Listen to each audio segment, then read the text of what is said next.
Businessman Opinion. Ya, mitra bisnis, sebuah artikel di koran Kompas berjudul Religius tapi Gemar Korupsi, ada apa? Ini membahas mengenai Indonesia yang tercatat sebagai negara ke-7 paling religius sedunia. Tetapi di sisi lain ada di posisi setengah paling bawah negara-negara dengan indeks persepsi korupsi terendah di dunia. Padahal semua agama melarang korupsi di ajarannya. Nah, apa komentar Anda mengenai artikel Religius tapi Gemar Korupsi ini? Silahkan, kita tunggu Anda berkomentar di 633-9160, WhatsApp call 0816-924-924. Kalau saya punya pandangan Kompas kan paling top kan. Dia kenapa kasih ini masalah waktu ini kan bulan puasa, kasih bangsa kita religius. Dia ada maksud politik tertentu. Memang hukum kita tuh kacau, korupsinya juga kacau, amburadul. Apalagi bangsa kita religius kan, apapun. Sebenarnya agama masing-masing ya, masing-masing mengadopsi, memakannya, memandangnya. Kenapa saya mesti punya agama di sini? Kalau nggak punya agama kan nggak bisa dapat KTP dong, benar nggak? Tapi saya punya pandangan agama, tergantung. Walaupun kita tiap hari sembahyang, kalau kita berbejat korupsi ya percuma juga itu. Jadi yang penting kalau saya masih hidup, mereka yang miskin kalau saya sanggup saya bantu. Kemampuan saya, itulah tujuan waktu kita masih hidup di dunia ini.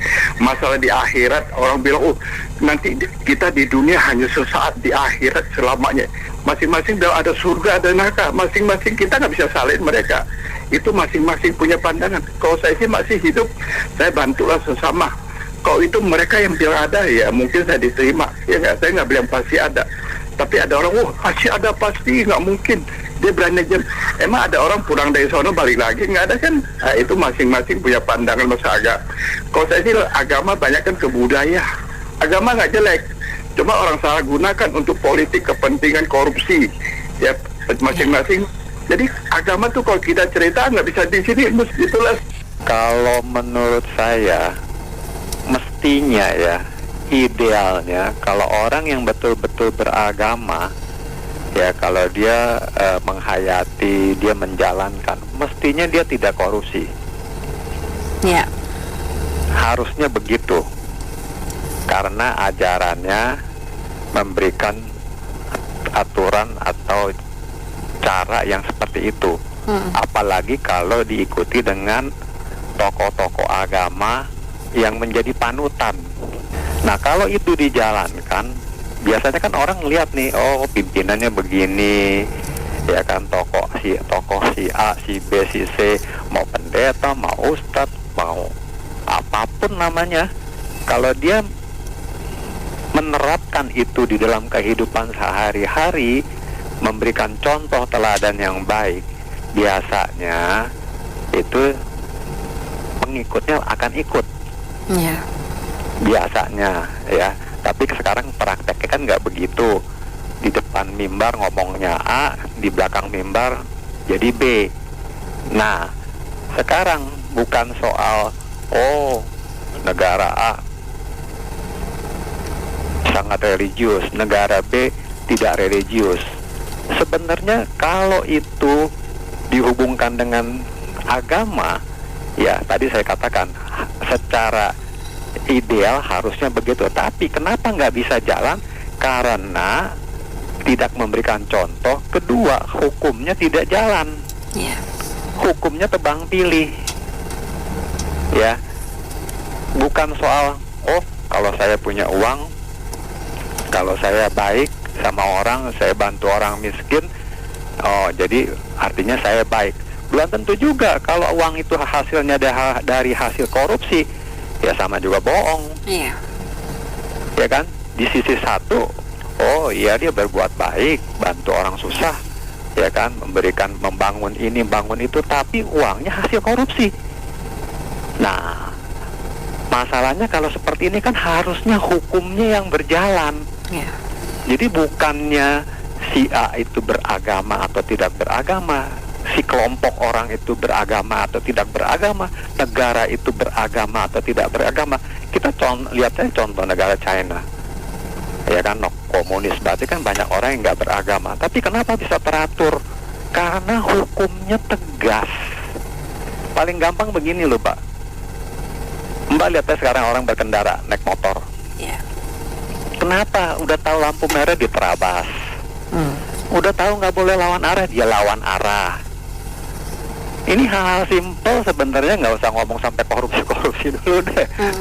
Sehari-hari lah kita lihat, ya kan? Kenapa hal-hal itu bisa dilakukan? Ya karena satu, memang tidak ada kesadaran, pendidikannya juga nggak ke arah sana. Dari kecil, dari SD, SMP, SMA nggak diajarkan budi pekerti, nggak diajarkan karakter yang baik, nggak diajarkan bagaimana menjadi orang harus berintegritas, membantu orang, menghargai orang. Ya jadilah orang-orang seperti begitu. Jadi ini bukan hanya orang-orang yang kelas bawah loh, Pak. Iya. Orang kelas atas juga sama. Udah tahu lampu merah diterabas aja, ya kan? Ada yang naik mobilnya mobil mewah, dihantam aja gitu. Sama, ya kan? Jadi artinya apa? Ya sekarang tergantung. Kalau saya mau katakan, ini yang parah, ini hukumnya, Mbak, tumpul. Sehingga ya itu korupsi di mana-mana. Jadi udah nggak bisa dikaitkan dengan itu lagi sih. Yeah. Tadi kalau yang ini bilang Bapak sebelumnya benar banget itu ya. Jadi bisa dibilang sekarang itu apa ya, Indonesia ini sebagai, ya Pak Rek kata, saya sebagai orang Indonesia malu gitu loh dengan kondisi topik wacana yang ditampilkan oleh Kompas gitu loh. Negara beragama tapi tingkat korupsinya paling bahasanya tinggi lah gitu kan. Namanya beragama kan tadi dibilang diajarkan bahwa korupsi itu tidak boleh, tapi ya balik lagi dengan beragama jadi berkedok juga gitu kan. Ya, dengan korupsi dia bangun rumah ibadah, dia bangun bantu warga, tapi dia nggak mikirin gitu loh kan. Jadi apa yang dilakukan sama yang didapat dengan pada saat dia beragama, pada saat dia melakukan berdoa atau apa segala macam, itu judul-judulnya kayaknya masuk kuping kiri kuping kanan keluar gitu loh. Jadi cuma nyantol, cuma pada saat itu doang, begitu keluar dari rumah ibadah selesai itu gitu kan. Balik lagi kehidupan dia sehari-hari, baik korupsi ya kan, baik apa segala macam. Jadi kalau saya bilang ini adalah semacam kayak money laundry lah kasarnya gitu loh kan. Ya, dengan ketok agama dia berbuat baik, berbuat sopan segala macam gitu kan, tapi judul-judul dalam hatinya waduh buaya banget gitu loh. Ya kan, serigala benar-benar yang menusuk rakyat gitu loh. Nah, makanya saya bilang kayak begini, ayo mau sampai kapan gitu loh Indonesia mau begini terus, ya kan? Ya terutama dari grup-grupnya, saya langsung dari partai politik yang notabene saya mau bilang siapapun itu, kenapa juga perampasan aset itu nggak mau disahkan gitu loh? Takut miskin kali gitu ya kan? Kalau itu benar-benar terbukti kan dimiskinkan gitu. Makanya saya bilang kenapa kita nggak coba adopt hukuman mati gitu loh, atau hukuman yang menurut saya nggak mati deh. Kita ngomong dimiskinkan deh. Mau perkaranya nanti gimana dimiskinkan. Jadi mau itu hartanya dia bilang nanti harta tuh dapat dari sebelum dia korupsi, sejarahnya mana ada gitu loh. Apapun yang terjadi kalau begitu kita bicara harga korupsi, hartanya sebelumnya ikut aja diambil. Jadi kenapa ya? Karena dia menikmati uang itu kok. Ya kan, dia mikirnya pada saat dikorupsi buat rakyat. Enggak kan, yang dipikir hanya uang kantong sendiri, ya kan. Terus sekalian gitu loh keluarganya dipampang gitu kan di televisi atau di mana kan, di radio ditempel di baliho-baliho gede gitu kan, mukanya gitu loh. Bikin malu gitu loh. Kenapa sih Indonesia tidak menerapkan begitu gitu kan? Jadi kan kalau zaman saya dulu kalau kita kuliah tuh kalau ketahuan nyontek tuh sama universitas tuh dipampang muka kita gitu selama satu semester gitu kan. Nah, kenapa nggak dipampang gitu loh? Kenapa juga kalau misalkan kita suruh pakai masker buka mukanya gitu loh? Ya kan? Kenapa mesti ditutupin? Kurang manusiawi. Nah, dia manusiawi nggak dengan korupsi gitu kan? Ya jadi kalau saya bilang polisi sekarang pun, pejabat negara pun, sampai pejabat pemerintahan pun ya sedikit apa ya, lembek gitu loh. Nggak bisa bersikap tegas gitu. Hukumnya lembek, aparatur negaranya juga lembek gitu kan, polisinya juga lembek gitu. Ya kan, kalau udah berbicara duit semua lembek kok. Ya kan, nggak ada yang nggak lembek, semua lembek. Oh bisa diatur kok Pak, tenang aja.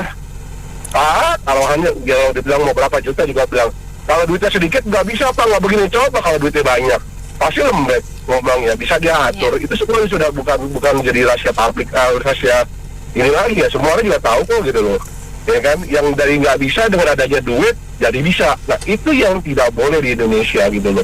Kenapa? Karena apa ya, kita mau belajar etika, mau belajar moral, mau belajar agama segala macam.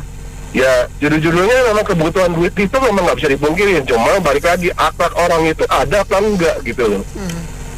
Ya jadi selama mereka bisa bahas korupsi dan mereka bisa hidup senang dengan hasil korupsi itu dan bisa bahasanya bersedekah dengan hasil korupsi itu, mereka tenang-tenang aja, masa diampunin kan dosa-dosanya. Kalau saya bilang begitu ya, gitu loh. Itu agak aneh juga sih. Itu saya sih.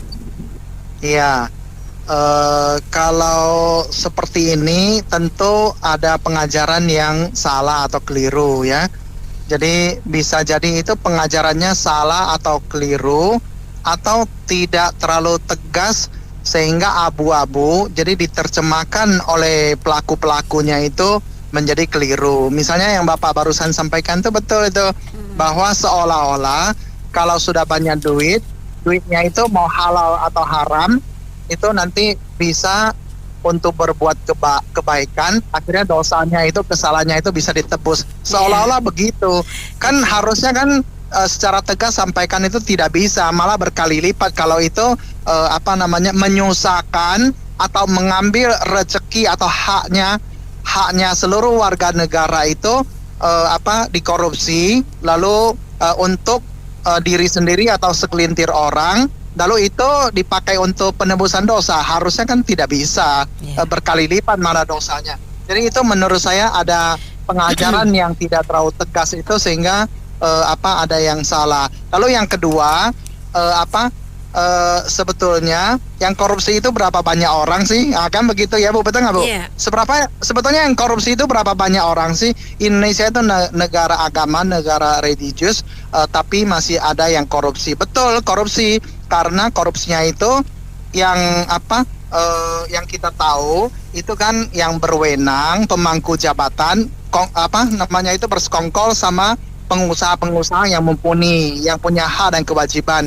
Kalau yang lain-lain, rakyat kecil, rakyat yang sehari-hari hidupnya biasa-biasa saja, itu kan tidak ada kesempatan atau peluang untuk korupsi, kecuali lama-lama mereka juga belajar dari atas, belajar yang atas, lama-lama mereka itu usianya sudah sampai, kesempatan ada, peluang ada, dia korupsi juga. Itu yang harus diberantas, pendidikannya, kesempatan, peluangnya. Habis itu lu juga pengajaran agama dan hukum tentu harus ditegakkan supaya itu bisa diberantas atau bisa diputuskan mata rantai ini. Jadi menurut saya banyak sisi ya yang harus dibenahi, yang ada yang keliru, ada yang orang atas menjadi contoh yang tidak baik karena mereka korupsi, akhirnya yang bawah juga ikut-ikutan. Ngapain kerja keras kalau bisa korupsi? Kalau ada kesempatan dan peluang di jabatan apapun ya, dari yang kecil sampai yang tinggi, kalau ada kesempatan dia bisa korupsi, maka hukumannya juga ringan, beberapa tahun saja, maka dia juga akan coba-coba untuk korupsi. Jadi memang harus dibenahi, tapi saya tetap yakin bahwa yang korupsinya itu tidak terlalu banyak orang kok, hanya pejabat-pejabat tertentu. Terus yang kedua adalah kong kali kong dengan pengusaha-pengusaha tertentu. Itu saja yang harus dibabat habis tuh. Demikian Bu, terima kasih. Terima kasih. Betul juga apa yang dikatakan ya, bahwa orang Indonesia itu sangat religius. Religius itu dalam menjalankan agama apapun. Tapi apakah mereka mengamalkan ajaran itu? Belum tentu. Karena kita semua diajarkan untuk menghafal ayat lah, menghafal doang, ya kayak pelajaran di sekolah, hafal, tapi cuma teori, bagaimana menerapkan dalam kehidupan sehari-hari nggak ngerti.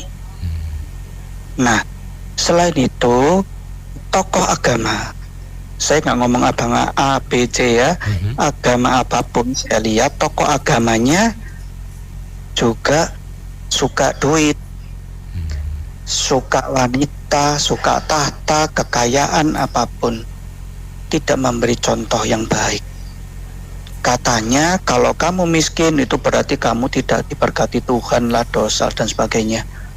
Ya, oleh karena itu mereka umat jemaat itu harus ya kaya dunia akhirat, ya, di sisi kiri dunianya dengan korupsi, kemudian dia menyumbang ke rumah ibadah supaya akhiratnya juga kaya. Kalau diomong munafik, enggak juga, karena sebetulnya mereka nggak ngerti apa yang mereka pelajari. Ya, yang dipelajari itu kan harusnya diterapkan, ya, itu, ya. Jadi itu pun juga ditambah dengan ya tokoh politik lah, pimpinan-pimpinan di negeri ini tidak memberi contoh yang baik juga, ya. Kesederhanaan dan sebagainya itu hanya di mulut, tapi dalam kehidupan sehari-hari mereka banyak flexing, ya.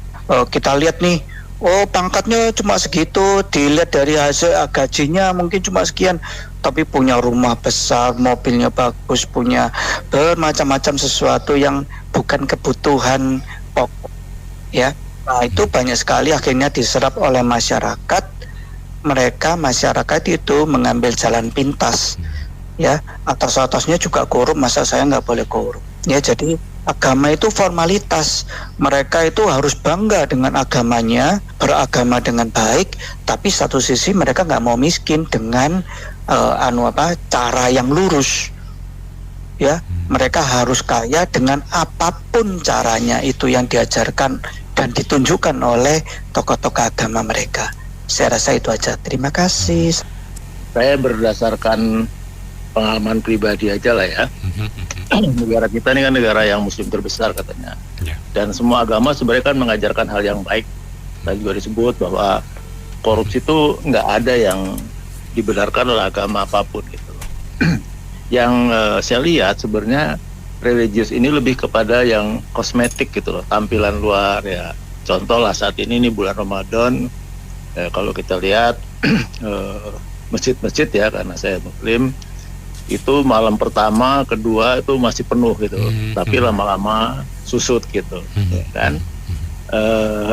Dan nanti rame lagi pas hari raya, tapi ya nanti balik lagi ke normal gitu. Jadi memang kebanyakan kita ini beragama hanya permukaan aja gitu. Kalau seorang muslim sehari itu diwajibkan 5 kali sehari sholat ya, itu mungkin yang dibaca nggak dimasukkan dalam hati gitu. Padahal kalau kita pahami, kita masukkan dalam hati apa-apa yang dibaca, itu harusnya membuat kita takut gitu melakukan hal yang di luar yang diajarkan agama gitu. Siapapun lah gitu. Sebenarnya kalau masing-masing kita beragama, apapun agamanya, kita ngikuti agama dengan baik, saya yakin negara ini akan lebih baik gitu loh. Mau dari rakyatnya, apalagi pemimpinnya gitu. Karena pemimpin nantinya akan dimintai pertanggungjawab yang sangat besar gitu loh. Jadi kebanyakan orang pengen jadi pemimpin, tapi dia lupa bahwa dia membawa dan dia harus menanggung tanggung jawab yang besar. Kira itu aja. Iya, saya pikir memang di Indonesia ini bahkan institusi agama kadang juga secara tidak sengaja itu mereward tindakan korupsi. Contohnya adalah jika dalam agama tertentu, dalam komunitas tertentu, kalau nyumbang semennya banyak, terlepas semennya ini dari pola hidup yang korup, itu juga bisa sangat dihargai itu. Minimal jadi penasehat lah, atau apapun lah namanya di dalam kumpulan itu.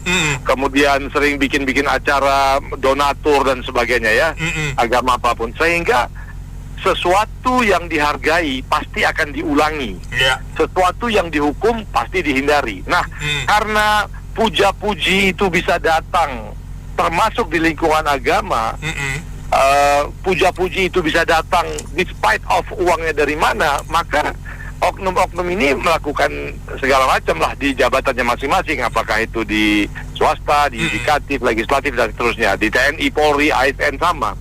Nah, oleh karena itu benar bahwa kalau agama dalam tataran pemikiran dan keyakinan itu sulit dan mungkin tidak bisa menghilangkan korupsi, tetapi hukum yang ditegakkan. Tetapi memang siapa yang menegakkan hukum saat ini? Saya sebagai masyarakat nggak tahu siapa penegak hukum kita ya. Mungkin namanya ada, tapi perannya mungkin tidak ada gitu. Nah, oleh karena itu sistem whistleblower ya, saling adu mengadu di antara masyarakat terhadap penegak hukum ini penting. Nah, misalnya sesama jaksa boleh mengadukan siapa di antara mereka yang melanggar hukum. Begitu juga dengan pokoknya sistem whistleblower, sistem si peniup trompet di dalam organisasi itu. Dengan demikian masyarakat melalui sosial media, melalui media radio dan TV dan sebagainya bisa membuat semacam pengawasan. Nah, karena kalau sistemnya sebenarnya sudah ada, undang-undangnya sudah jelas, tapi kan penegakannya rendah. Jadi oleh karena itu mari kita laporkan yang di depan mata kita, di kiri kanan, supaya ada jera ya. Salah satunya misalnya kayak yang terjadi anak oknum kepolisian kalau nggak salah, tapi bisa flexing sampai 1,2 miliar belanja dan sebagainya. Uang gaji bapaknya 5 tahun belum tentu 1,2 miliar itu. Benar Pak. Antara religi dan koruptornya jangan kita satuin. Karena kalau di sisi agama, setiap agama itu mengajarkan dengan kebaikan untuk mencapai ke akhirat. Iya nggak? Iya. Dan untuk membawa ruh itu ke akhirat. Iya nggak? Kalau korupsi, nah itu untuk jasadnya.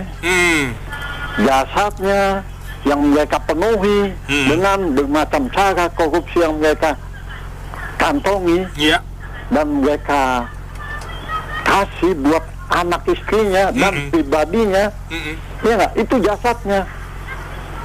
Jadi religi sama korupsi jangan kita satu. Memang kita banyak antara religi dan korupsi, memang banyak kita di Indonesia ini. Tapi ya kembali lagi ini munafik.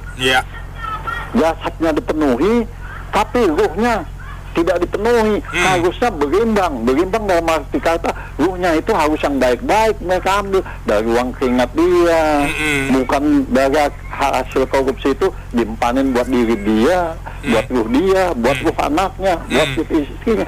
Sebenarnya berpikirnya ke sana mereka itu, tapi mereka tidak akan jerat-jerat. Nah, sekarang korupsi ini di Indonesia tidak ada yang ditakuti. Siapa yang ditakuti? Presiden pun tidak. Sampai detik ini kita masih melihat mereka berpacu semuanya ini. Pertamina, Liga yang paling pertama. Ya nggak? Liga korupsi paling pertama nih, Pertamina nih. Saya takutnya nanti juga ini sembako juga ada nanti muncul lagi. Kayak beras, saya takutkan itu. Itu takut Liga korupsi paling satu juga nanti menyaingi Pertamina nih.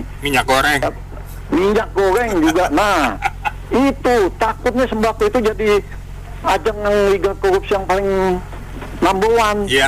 Itu mesti diantisipasi sama presiden kita. Atau presiden kita masih ditakuti nggak oleh bawahan-bawahannya ini. Nah, itu Pak. Itu pertanyaannya. Tidak ada yang disegani di negara ini. Yang disegani ini adalah netizen. Benar Pak. Kalau netizen sudah bergerak, mereka pada saling tunjuk-tunjukkan siapa dia itu. Dari atas mau sampai bawah itu yang segelintir manusia diamanatkan oleh rakyat untuk mengelola negara ini. Harusnya mereka, kadang kita kayak begini, harusnya mereka berempati satu. Zaman sudah maju, janganlah berbuat-buat yang bukan-bukan. Bekerjalah dengan baik, karena sudah diamanatkan, sudah digaji oleh rakyat. Ya enggak? Masa mahal kita sama netizen kita takut? Ya enggak? Kita punya presiden nggak dianggap anak buahnya. Lihat berpacu kan semuanya sekarang anak buahnya ini mencari segelintir uang. Nggak tahu segelintir uangnya segi mana dia nggak tahu deh itu. Jadi kembali lagi saya bilang ini harus benar-benar mereka sadar diri. Karena mereka bekerja ini sudah dilihat oleh netizen. Walaupun mereka tidak menganggap ini negara ada atas. Kita teriakin rame-rame pastinya Pak. Iya kan? Itu netizen yang kata kuncinya, netizen yang mereka segani. Itu yang dihormati. Begitu saja. Kenapa MUI nggak berani keluarin fatwa ya? Bila korupsi itu haram hukumnya. Ayo. Biasanya kan MUI paling lantang tuh, haram-haram semuanya haram. Betul. Satu, dua. Sebenarnya korupsi ini memang disengaja. Oke. Kenapa saya katakan gitu? Karena rakyatnya memang diperbodoh dari dulu. Masih ingat pada saat Pangeran bin Salma, anaknya bin Salma yang baru pulang lulus dari Amerika, terus baru menjabat, beliau ada mengatakan bahwa saya mohon maaf, intinya ya kayak gitu ya, mohon maaf kalau dari dulu itu kita mengajarkan kepada Indonesia yaitu Wahabi.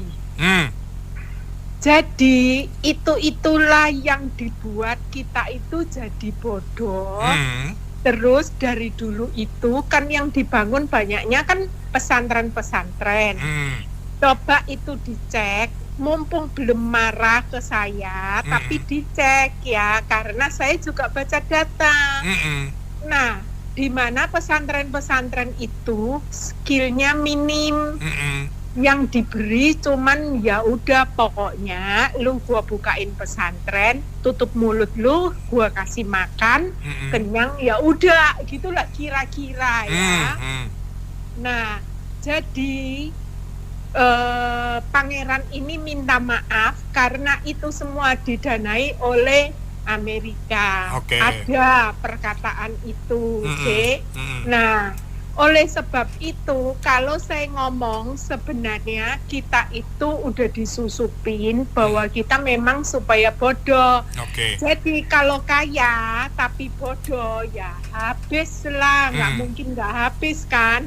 Atau kalau enggak gini, Bung Benny pasti mau dong kawin dapat perempuan yang kaya tapi bodoh.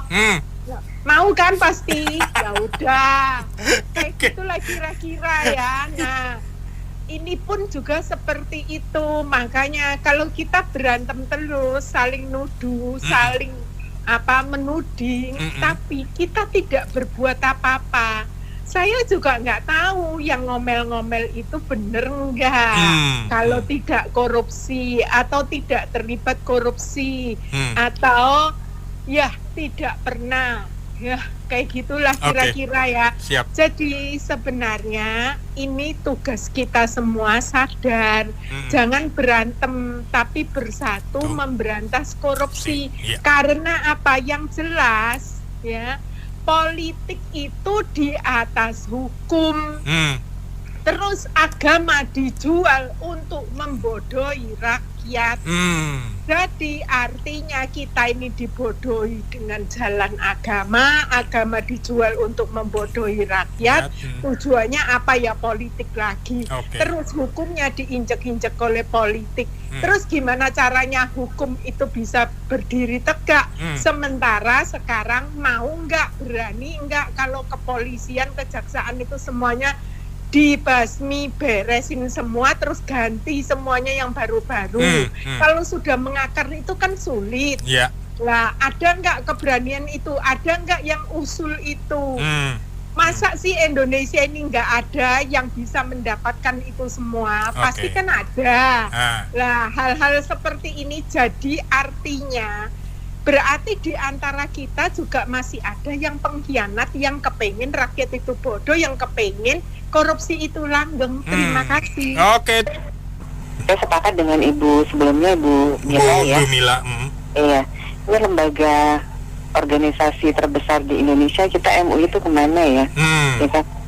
Jadi haram halalnya itu kemana gitu? Ya, saya rasa semua agama, ya saya sepakat Bung Benny ya. Itu pasti mengajarkan kebaikan, ya, mengajarkan mencuri itu tidak baik. Ya. Jadi semua agama, semua keyakinan, ya. Jadi kalau misalnya dari pas ini meneliti kita misalnya dari hasil survei ya, dari hasil survei itu kita nomor 7 religius, ya. Ya, kita memang dengan kearifan lokal budaya, ya kan. Lalu juga 7 religius kan, ekspektasi saya nih ya, ekspektasi dunia juga, orang religius gitu kan ya, taat ya. Nah, taat, berarti orang beragama makanya belum tentu beriman dan bertakwa, ya. Kalau beragamanya pasti, tapi menjalankan perintah firman Tuhan itu belum tentu, ya kan? Kalau memang nomor 7 religius di dunia seharusnya sebanding, ya. Nah, korelasinya ya paling tidak nih indeks persepsi IPK ini ya, persepsi korupsinya ya, perception corruptionnya itu paling tidak 10 besar juga kan, paling nggak 7 atau 8 ya. Kok ini bisa nomor 37 gitu dari bawah gitu kan. Idealnya itu untuk globalnya minimal 44 Bung Benny. Kita masih jauh dari panggang ya. Kalau memang ajaran agama itu mencuri, itu tidak boleh ya. Seharusnya kan ya, kalau dunia luar kan melihatnya begitu. Nih Indonesia religius nih ya kan, menjalankan ibadah nih, menjalankan perintah Tuhan, firman Tuhan, pasti tahu lah mencuri itu nggak boleh gitu kan. Tapi kan faktanya tidak. Jadi memang kalau dinobatkan ya negara paling munafik nomor 1 mungkin ya harus. Jadi hanya simbol aja gitu loh, ya hanya slogan. Jadi kalau mau diterapkan hukum agama ya kalau di saya karena saya dari sudut pandang keyakinan saya itu kan di Taurat Musa kan jangan mencuri, perjanjian lama ya, jangan membunuh, jangan bersaksi dusta, jangan mengingini harta, ini ya kan, ya harta sesama milik harta sesamamu, gitu kan sudah jelas.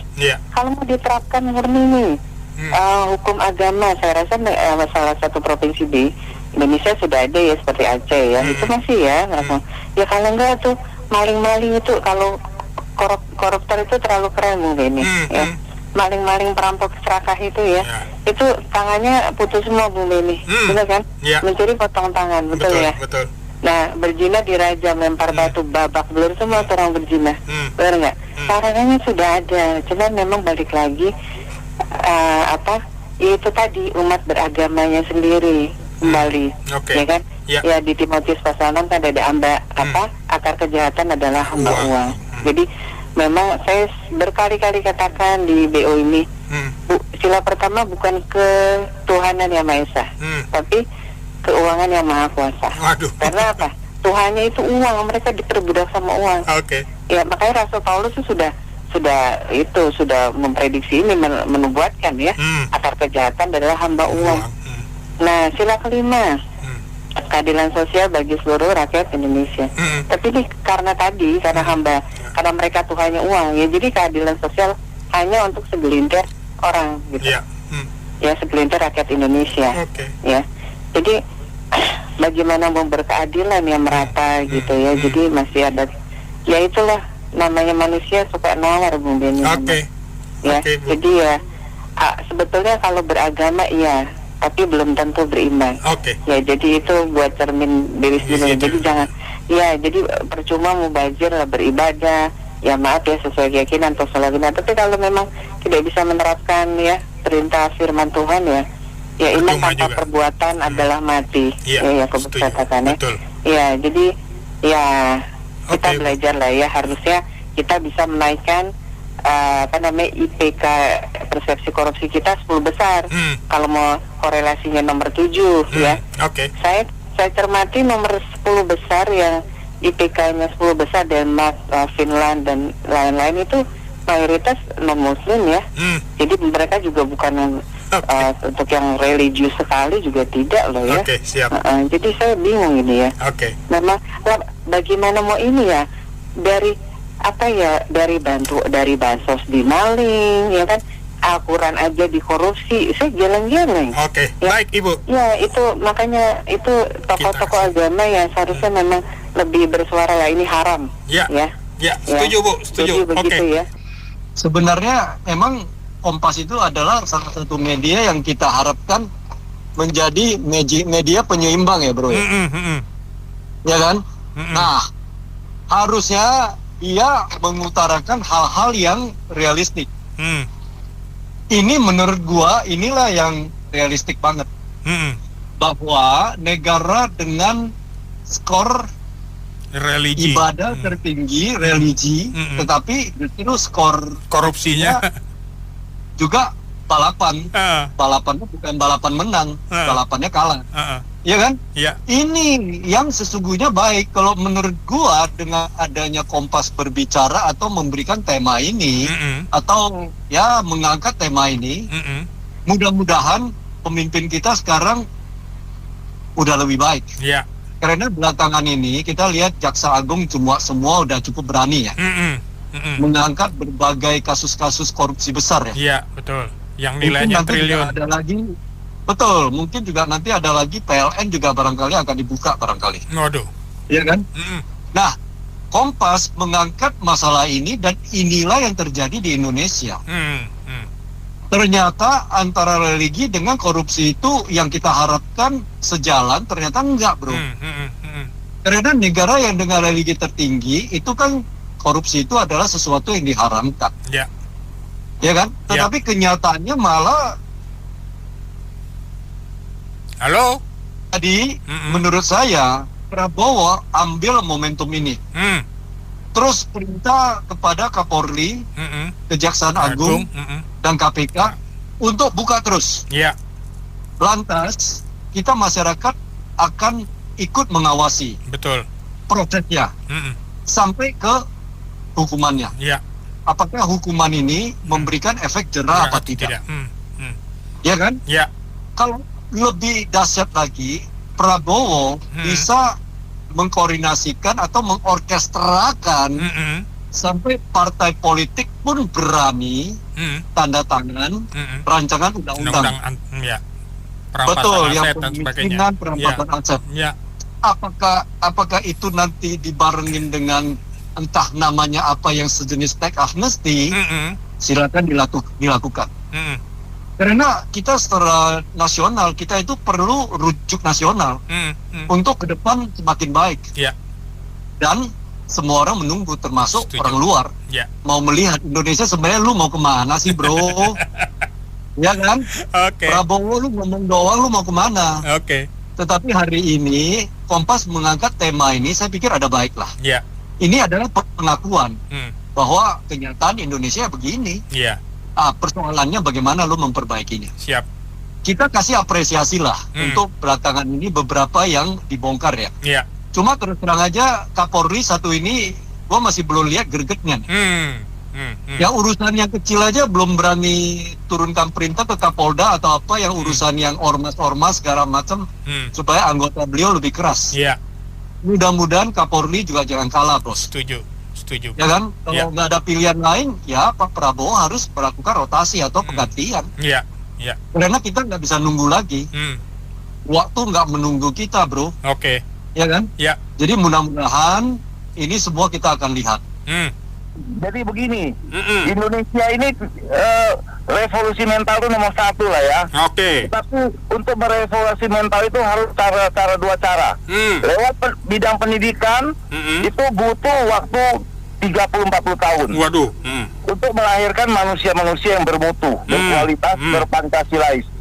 Nah, jalan paling cepat adalah dengan hukum yang tegas. Iya. Contoh seperti Singapura, buang puntung aja kena denda. Nah, benar Pak. Indonesia buang sampah sembarangan, Perda DKI kan ada tuh. 500.000 bagi buang sampah atau kurungan 3 bulan. Tetapi nggak pernah dengar ada berita orang buang sampah didenda atau dihukum. Nah, jadi dengan demikian, kalau hukum tidak ditegakkan, sampai kapanpun kita terpuruk. Bagaimana mau berantas korupsi? Korupsi yang satu belum selesai, udah muncul yang baru. Maka Sustima, Pertamina. Nah, mengenai Pertamina saya mau sedikit komen. Kalau urusan korupsi timah, bolehlah itu nggak menyentuh rakyat langsung. Tapi Pertamina ini parah sekali. Betul. Itu motor-motor Grab, sopir-sopir miskin itu, yang cari duit setengah mati, motornya tuh jadi rusak. Sopir Grab, taksi, sama. Nah, itu parah sekali tuh.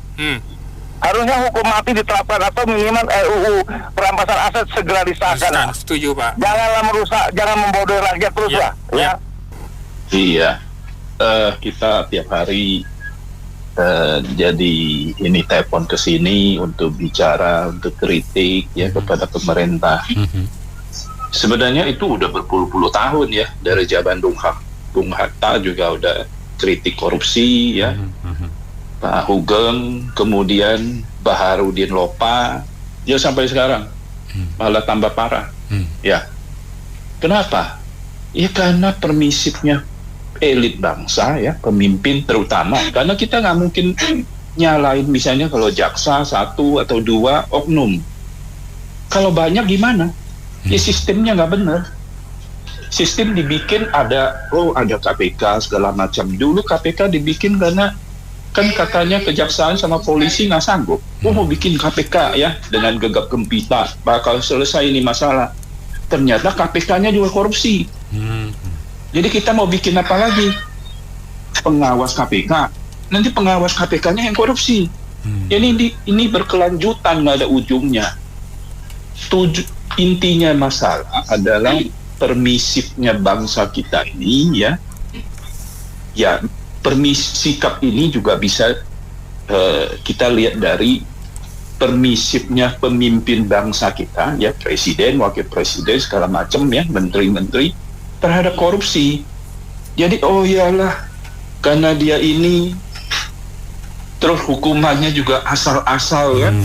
Kita lihat aja Gondok melihatnya ratusan miliar cuma segini. Itu jadi dengan masifnya berita korupsi terakhir ini, kita rakyat mau dibikin udah terima keadaan memang begitu adanya, karena penegakan hukum juga udah dijalani nih, sidang udah segala macam, tapi kita lihat esensinya apa, prosedurnya, prosedur dijalani tapi nggak membikin jerah ya, sampai diusut polisi, sampai dihukum di penjara, semua bisa di-counting, semua bisa dibayar. Jadi inti dari masalah kita ini itu karena segalanya segala wewenang itu menjadi komoditi, bisa didagangi. Polisi bisa dagangin wewenangnya.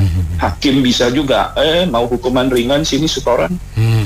Nanti sipir juga, itu mau enak hidup di penjara, bayar. Ya, jadi segala hal kita lihat juga banyak eksekutif juga memanfaatkan wewenangnya untuk keenakan keluarganya. Contohnya di Banten kan, ada menteri yang dukung istrinya jadi apa, tapi kan dibatalin oleh MK. Kemudian ada menteri juga yang masukin berapa tuh, 50 orang ya, apa 20 orang kader partainya jadi staf di situ, dapat 50 juta per orang. Terus kita rakyat yang melihat drama-drama begini diminta untuk udahlah, itu memang begitu, memang permainannya memang dengan cara begitu dan nggak ada masalah. Coba gimana nggak rusak? Ya besok-besok habis korupsi 5T dia bayar-bayar sana sini 2T, masih ada 3T. Hidup enak seumur hidup sampai anak cucu. Kan begitu caranya. Jadi lama-lama semua menjadi politisi ya, cantolannya ke kekuasaan, dapat duit banyak, selesai udah. Karena kalau sia-sianya kena hukuman juga ringan kok, bisa dibayar, keluar lagi masih bisa jadi pejabat, masih lolos di pilkada, masih bisa jadi penasehat di partai. Begitu, jadi rusaknya di situ. Kalau mau ini dibenahi dari situ. Makasih. Tempatnya kalau dia korupsi jangan di Jakarta, jangan di Jawa, di pulau sana. Kan pulau kita kan banyak nih. Bikin penjara di sana supaya jangan ada orang yang menyengguknya lagi. Oh di sini di Sukamiskin ya orang bisa. Ya kalau minimal ya di Nusa Kambangan lah. Nusa Kambangan udah takut orang kalau masuk Nusa Kambangan karena nggak bisa dijenguk oleh keluarganya. Ini kan yang bikin orang jadi nggak kapok-kapok itu kan karena bisa seorang narapidana itu bisa dijenguk oleh saudara-saudaranya, oleh istrinya, oleh anaknya. Tapi kalau jauh, umumnya di Pulau Buru sana atau di Almahera, di Maluku Utara, kan jauh itu. Bikin situ suatu konsentrasi bikin penjara di sana. Rasanya sih bisa hilang karena udah takut mereka. Seperti kayak di Korea Utara, pamannya Kim Jong Un korupsi, dimasukin ke mulut buaya, dilemparin, dijebak masuk mulut buaya, mati udah. Karena itu nah yang kalau kuatnya seperti itu, kalau enggak ya nggak bisa apa. Jadi moralnya ini, akhlak ini tidak terbina dengan baik, tidak berbanding lurus. Agama jalan, korupsi jalan, STMJ namanya. Sembayang terus, maksiat jalan terus. STMJ bukan susu telur madu, bukan susu telur madu jahe, bukan. Sembayang terus, maksiat jalan terus. Ya memang tidak terfokus pada satu agama di sini. Semua korupsi itu semua agama yang ada di Indonesia. Itu aja. Jadi nggak bisa dipilah-pilah korupsi religius apa. Nggak ada itu. Religius ya semua agama religius. Tapi bagaimana cara menerapkannya? Jangan dipilah-pilah seperti itu. Ya, mari. Oke. Dosanya di mana gitu ya kan? Jangan kalau mereka makan daging babi kan paling dosanya antara si manusia dengan sang pencipta ya kan, itu aja cuma dua sisi aja. Nah kalau mereka makan uang haram itu kan dosanya ke ribuan rakyat yang dijolimi, Mbak. Yang seharusnya uang itu bisa untuk mesejahterakan ribuan rakyat, tapi mereka ambil untuk kesenangan mereka sendiri gitu. Jadi ini mungkin lebih berat dengan mereka makan daging babi 1 ekor daripada mereka korupsi 5 miliar ya kan. Kalau begitu gitu Mbak nilainya. Mereka harus nanggung dosa terhadap ribuan orang dengan nanggung dosa sendiri terhadap sang pencipta, udah beres, mereka menghitungkan di akhirat. Nah kalau kayak gini juga saya jadi bingung juga sih banyak para saya nyebutnya apa, manusia bertopeng atau apa nih Mbak? Berlagak so baik tapi ternyata mereka tuh jauh lebih jahat dibanding topeng monyet sendiri. Maaf ya saya bilang topeng monyet. Kalau topeng monyet ketahuan yang mainnya si monyetnya pakai topeng udah gitu aja. Kalau ini kan dia manusia bertopeng, kita nggak tahu topengnya satu tapi di belakangnya ada ribuan kejahatan yang mereka sembunyikan gitu. Begitu kalau mereka berhasil ditangkap sih jangan jangan dihukum secara standar lah, hukum aja secara, kalau perlu hukuman akhirat disegerakanlah di dunia itu, kalau bisa aja hukuman di akhirat kalau bisa diambil kasih dia di dunia gitu biar kapok gimana caranya kan. Yang pasti mereka juga harus mengganti juga tuh yang namanya moral, itu harus dipertanggungjawabkan tuh moral, materi, uang yang mereka telah curi dari rakyat ke negara gitu. Jadi pengawasannya sih sebenarnya bukan hanya dari dari pemerintah aja, dari keluarga sendiri pun, mungkin dari entah itu suami, istri, orang tua atau anak atau kerabat segala macam ya. Karena gini contoh Mbak, namanya seorang saya nggak nyebut jabatan ya, seorang berseragam coklat lah, mungkin dia bangkat berapa sih, 1 melati atau 2 melati ya, mana mungkin sih Mbak dia rumah seharga miliaran di daerah saya sebutnya daerah Kelapa Gading lah gitu kan, yang di dalamnya banyak mobil Rolls Royce, satu Lamborghini atau apalah segala macam. Sedangkan mereka kan status sebagai ASN ya kan. Seorang ASN pangkat melati itu paling berapa, nggak sampai 10 juta Mbak. Kalau dia hidup dengan standar ya, kita ngomong secara standar yang jadi oleh pemerintah ya, dengan standar dia yang buat jalan tahu ya kan. Jadi mungkin sebenarnya kalau entah itu suaminya atau istrinya tahu, harusnya dikasih peringatan lah. Ini uang dari mana gue bisa menghasilkan harta benda sebanyak ini gitu. Sedangkan dia kan tahu standarnya AS kan hanya sekian juta gitu kan, mungkin kebeli. Jangan-jangan Lamborghini Mbak, dia kredit Innova aja Mbak yang harga 400 juta, mungkin dia butuh waktu 5-6 tahun baru lunas, apalagi Lamborghini yang puluhan miliar ya kan. Ya jadi pengawas dari keluarga terdekat lah saya rasa. Gitu aja Mbak. Bukan soal agama atau nggak beragama ya. Kalau orang ateis sekalipun Bu ya, kalau yang baik saya bilang baik loh. Kalau saya tuh diajarin sama kakek nenek saya tuh nggak boleh lihat agama atau ateis ya. Kalau memang baik harus kita lakuin baik ya. Kalau Ibu pengen nonton film, saya lupa tuh judulnya apa ya, membuka kebobrokan Vatikan tuh Bu ya. Vatikan kan disebut juga agama ya. Itu banyak penyelewengan uang katanya waktu itu. Jadi itu nggak ada hubungan Bu ya. Mau yang suci apa, yang disebut suci atau apa. Kalau masalah korupsi itu bukan agama, tapi keadilan hukum yang ditegakin Bu ya. Kalau yang udah kayak begitu, hukumnya mesti tegas, keadilan gitu Bu ya. Kalau baru bisa tobat, kayak misalnya dihukum mati ya, kayak di China atau di Korea Utara gitu ya. Jadi nggak ada hubungan dengan agama. Agama tuh kayak yang penyelewengan uang dipastikan itu, buktinya walaupun katanya ada yang di sana beragama, tapi duit diselewengkan, Bu. Bukan dibagi ke yang miskin, malah dikantongin ya. Jadi itu udah bukti nyata, itu film nyata katanya, Bu. Bukti nyata ya. Jadi bukan buat-buatan. Jadi nggak ada urusan antara agama. Orang beragama itu pasti orang baik, belum tentu, Bu, menurut saya ya. Kalau orang yang baik itu menurut saya nggak perlu terlalu menonjolkan agama, tapi tindakan, Bu. Maka kakek judulnya itu kayaknya kurang pas. Jadi kok mengkaitkan agama dengan korupsi? Karena kalau kita lihat di Indonesia kan multi agama. Jadi nanti pada tersinggung dong semua agama di Indonesia nanti ya. Saya kira kalau dari judul yang lain aja dah gitu tuh, yang lebih pantas. Karena ini kan indeks persepsi korupsi itu kan mentalitas. Kita bicara mentalitas. Mentalitas itu artinya kemampuan orang untuk menahan diri atas suatu keadaan untuk melakukan suatu tindakan yang salah. Itu namanya mentalitas, bukan budaya ya.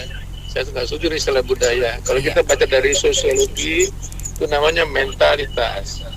Jadi kalau dihubungkan dengan agama, saya kira itu ya janganlah, nggak cocok itu tuh. Seperti ya saya sependapat dengan Bapak yang barusan ateis pun bisa berbuat baik. Jadi kalau kita perhatikan, ini pengalaman saya waktu saya masih PNS dulu. Betul, saya sudah pensiun ini. Yang sering menggoda-goda itu malah pengusaha loh. Saya sering digoda-goda dulu waktu saya menjabat sesuatu. Alhamdulillah, karena saya diajarin oleh kakek saya yang buya. Ya, jadi dia bisa mengajarin saya perbedaan iman dan takwa. Iman itu kita memahami sesuatu hal yang benar dan salah. Tetapi kalau kita tidak takwa, susah. Nah itu sering digoda-goda dan sering jebol imannya.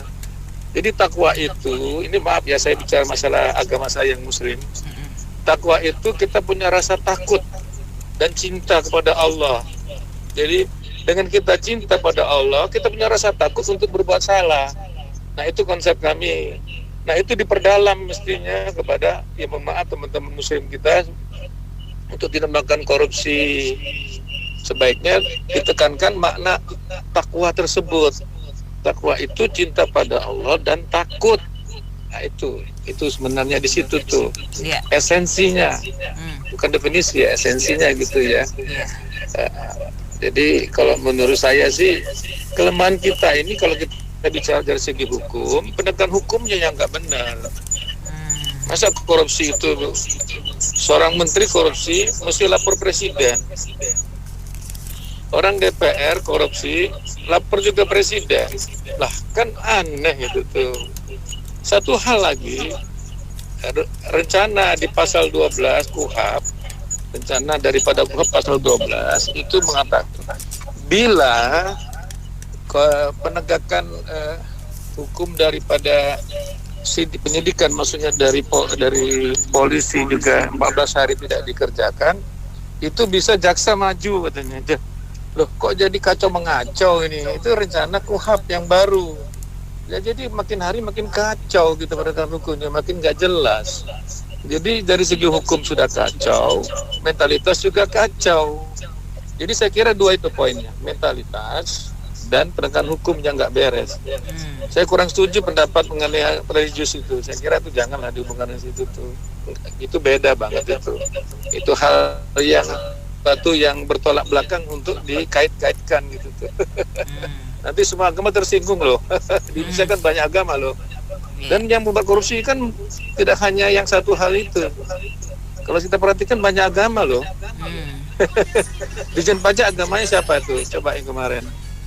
Nah yang di Bali itu agama siapa tuh? Jadi ya terlalu pagi dia tuh. Bangun dulu dong Kompas. Jangan terlalu pagi, cepet-cepet bangun. Sholat subuh dulu. Baru bener pendapatnya. Oke lah gitu aja.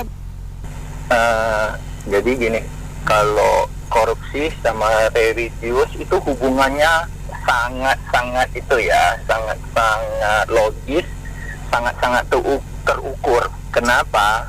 Satu contoh tadi komentar sebelumnya, kenapa makanan haram orang takut? Karena itu hukumnya, dosanya mutlak. Lalu korupsi uang, kenapa orang masih berani dan suka? Itu hukumnya juga ada matematika dan akuntingnya. Selagi itu nerakanya akhirat itu bentuknya timbangan akhirat bentuknya neraka, ya hukumnya begitu, masih suka. Kenapa di Finlandia atau di Jepang yang tidak beragama mereka lebih tertib? Barang hilang nggak akan dicuri karena mereka tidak ada konsep apa surga nerakanya, gereja apa rumah ibadah kosong, mereka nggak peduli itu, tapi mereka tertib menghormati orang itu. Tapi kalau yang religius hitungannya begini, kalau saya punya korupsi 1 miliar, saya sumbang ke rumah ibadah, selagi rumah ibadah dipakai pahala ngalir terus, dosanya ya 1 miliar, pahala masuk terus, kayak orang bisnis masuk terus. Saya menyambangi yatim piatu, didoain dengan 100 orang, ya pun cuma 100 ribu, 100 orang, cuma habis berapa? 10 juta. Yang doa itu 100 orang, bayangkan berapa untungnya itu. Surga itu. Selagi neraka timbangan akhirat itu bentuknya neraka, aku yakin itu tidak akan berhenti. Karena hitung-hitungan matematikanya jelas dan firm loh, sangat jelas loh. Bisa diperhitungkan, bisa dihitung-hitung dan hitung-hitung terus kok. Surga itu korupsinya cuma 1 miliar ya sudah selesai di situ, tidak akan bertambah, tapi pahala akan mengalir sepanjang masa. Terima kasih. Makanya ada apa ya? Ada ada rasionalisasi. Yang kedua ada pressure. Dan yang paling penting lagi ada kesempatan. Itu namanya segitiga korupsi. Jadi, ya rasionalisasi itu terkait dengan mental miskin. Koruptor itu sebenarnya nggak harus miskin, tapi mentalnya udah banyak duit juga tetap aja korup. Nah itu mental miskin. Terus kesempatan, ya memang kita ini sangat lemah soal pengawasan, monitoring, banyak program-program bagus, banyak aturan-aturan bagus, tapi itu dijalankan, memble, di-store semua karena pengawasannya lemah sekali. Terus konsekuensinya nggak ada. Itu yang salah satunya juga. Hukum kita lemah, penegakan hukumnya lemah.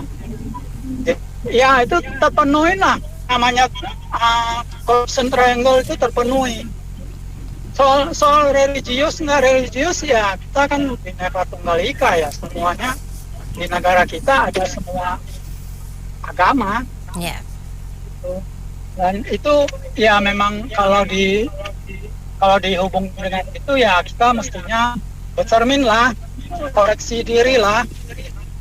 Karena kalau ngomong corruption perception index itu negara Skandinavia sana, Nordik sana itu paling bagus dan paling dekat dengan kita itu tetangga kita Singapura. Terus lebih jauh lagi, udahlah nggak usah Singapura, coba kita bandingkan dengan Vietnam. Vietnam komunis loh itu. Nah coba bandingkan deh. Banyak yang terjebak dengan maksud saya komentar yang terjebak dengan artikel ini. Komentar sebelumnya menyebutkan tentang korupsi itu sendirilah, menyinggung agama itu sendiri, religius itu sendiri. Tetapi konteks dalam laporan Kompas itu laporan khusus dari majalah Seward 8 April 2024. Itu detail menyebutkan tentang persentase dari negara-negara yang disurvei. Ini project. Judul Kompas ini suatu analisis tentang project dilakukan saya tidak yakin kalau ini sampling sudah dituju. Saya melihat laporan-laporan tertentu ini, yang saya lihat adalah negara underdevelopment countries, dan development countries beberapa di antaranya itu ada. Tetapi semua negara-negara itu sudah menjadi objek tujuan riset dari sebuah perusahaan besar penguasa dunia. Jadi, saya yakin kalau Pak Stephen, Anda juga Mbak Cantik pasti tahu siapa negara yang saya maksud ini. Nah, ini sudah diriset sejak lama. Mari kita setback ke belakang, sekitar tahun 67-68. Itu Pak Kucianggi sudah bilang bahwa ada salah satu direktur dari CIA dulu, namanya Claudia Martin ini menginstruksikan pada seseorang,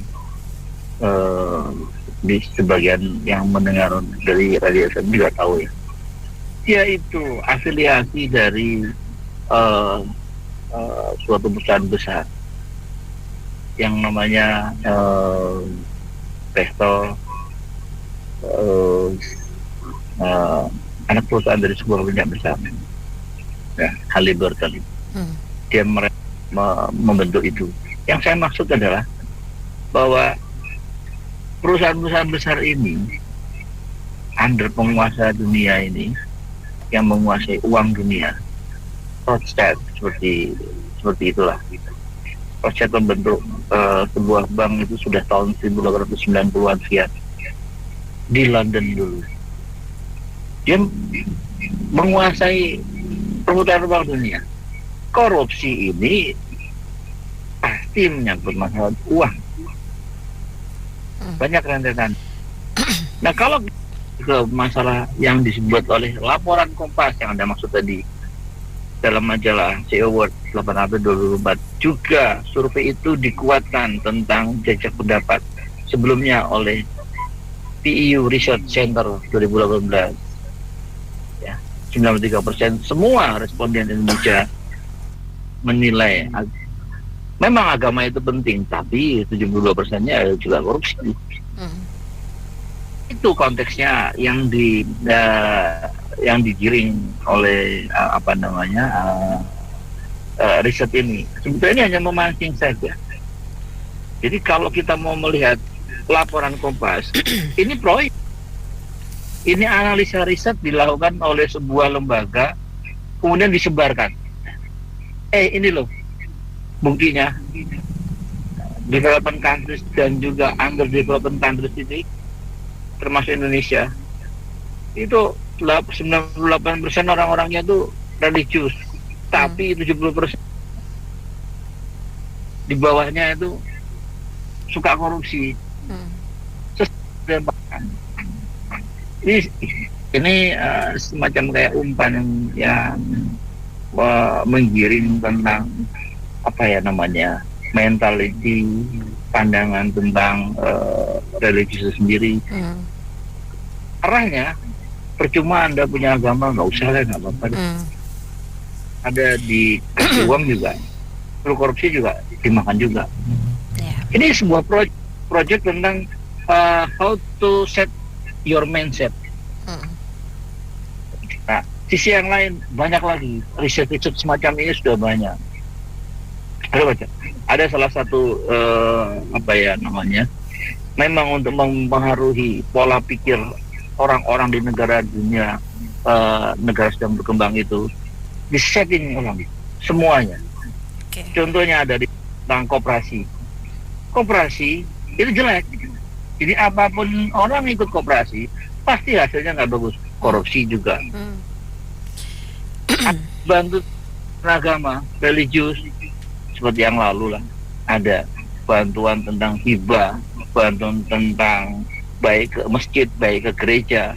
Indonesia ini sudah diserang dari 8 penjuru untuk yang namanya mental manner dan mindsetnya orang itu sudah. Jadi percuma Anda komen tentang percuma orang polisinya, kejaksaannya, hakimnya, bukan itu sasarannya.